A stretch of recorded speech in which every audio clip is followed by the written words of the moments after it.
Good morning.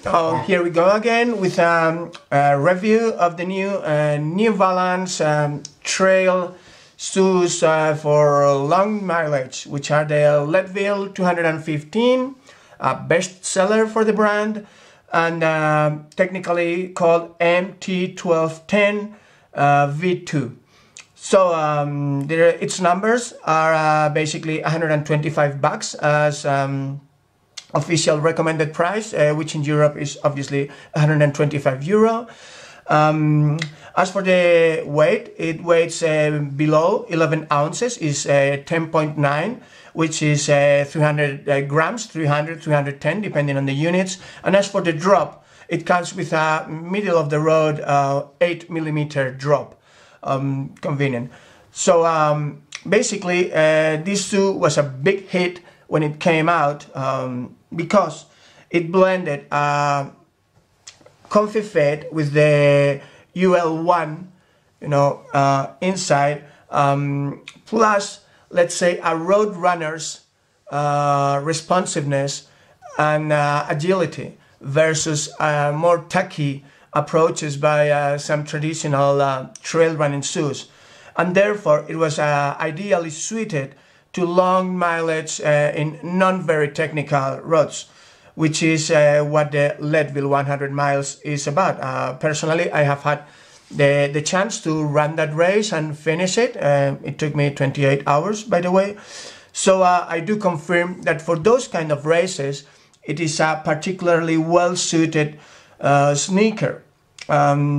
Basically, what New Balance has learned for 215 from 214, these are my previous shoes with around 300-400 miles into them, is trying to work upon its durability. Basically, as you see, the cover, the upper of this was all pure mesh, and it was comfy, stretchy, rubbery feeling, which was good. But when confronted with the realities of the trails, the rocks, the bushes, it was not that good all the time, as you may note here. So what has New Balance got into it? Well, it has changed the laces, obviously. It has changed these flat laces, which were not good and not bad. For these laces, kind of tubular, with, as you say, different thickness that kind of fix themselves, which we already saw, if you remember, in the original New Balance MT1210 Kupripka. Personally, I love those shoes and I love these laces. So in my experience, it's a change for the good. They also have reinforced, parts of the upper, with a thicker mesh and more support here, as you see. And as for the sideways, we now have these two support bands, which are designed to try to blend the shoe better with us. Although New Balance does not officially communicate it, there's also a big difference in the outsole. If you check the outsole, it comes from Vibram in both ways, and it's the same design, but it's noticeably thinner, narrower in the 215 version. Actually, more than half a centimeter narrower, which makes for a faster, more responsive push, kick and glide over. But obviously, a more narrow shoe is less stable. Plus, on top of that, the New Balance Leadville 215 is also higher off the ground, between half a centimeter and 1 centimeter higher off the ground. So we come across a shoe that has kept many of the reasons that made it a bestseller, but has tried to work on its weak spots. Yes, we keep the UL1, fitting inside, which is superbly comfortable because it provides snug fit to the heel, to feel secure, while at the same time ample room at the toe box. So you feel as your toes swell with high mileage, they still find room for them to breathe and to go on.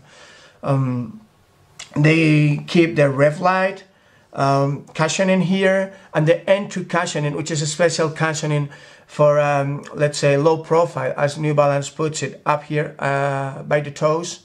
The Phantom Fit, that all stays, but the new laces, you know, the upper changes, plus the narrower outsole and the high ride of the ground, all tend to reduce fatigue on your feet, while at the same time keeping you on a stride with even easier bounce. Will it deliver? Will it not? What we shall see. Obviously, it's a similar move to that made by the Cascadia 10, one of its main rivals out on the trails. Cascadia 10 versus Cascadia 9 also moved the same way. It was narrower and higher off the ground and a bit more rigid, you know, to protect your feet farther and therefore reduce fatigue. In my experience, they have succeeded in those terms, but reducing part of the comfortability that was that made Cascadia an icon among its class.